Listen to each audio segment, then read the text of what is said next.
ইদানিং শুনতাছি I love Mohammad বললে নাকি জেলে যেতে হয়।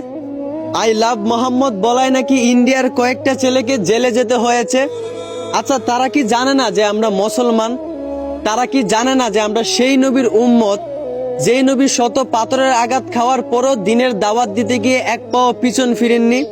আরে ভাই, আমরা সেই নবীর উম্মত, যেই নবী কারো বয়ে আল্লাহর প্রতি ভালোবাসা একটুও কমাননি। আর সেই নবীর প্রতি ভালোবাসা দেখালে আপনারা আমাদেরকে জেলের ভয় দেখাবেন? একটা কথা মনে রাখিয়েন, আমরা হচ্ছি মুসলমান। মুসলমানের ইমানের উপর যত আঘাত আসবে, মুসলমানের ইমান ততই পাওয়ার বেড়ে যাবে। মুসলমান কারো বয়ে তার সৃষ্টিকর্তাকে ভুলে যায় না। মুসলমান কারো বয়ে তার নবীর প্রতি ভালোবাসা কমায় না, বরং সেই ভালোবাসায় যদি কোনো বাধা আসে তাহলে ভালোবাসা আরো বেড়ে যায়। অতএব আই লাভ মোহাম্মদ বলায় যদি আমার জেল হয়, আই লাভ মোহাম্মদ বলায় যদি আমার ফাঁসি হয়, তবু আমি একবার নয়, 100 বার নয়, 1000 বার নয়, 1,00,000 বার বলতে রাজি আই লাভ মোহাম্মদ। যদিও আপনিও রাসূলকে ভালোবেসে থাকেন, তাহলে অবশ্যই কমেন্টে আই লাভ মোহাম্মদ বলে যাবেন। ধন্যবাদ।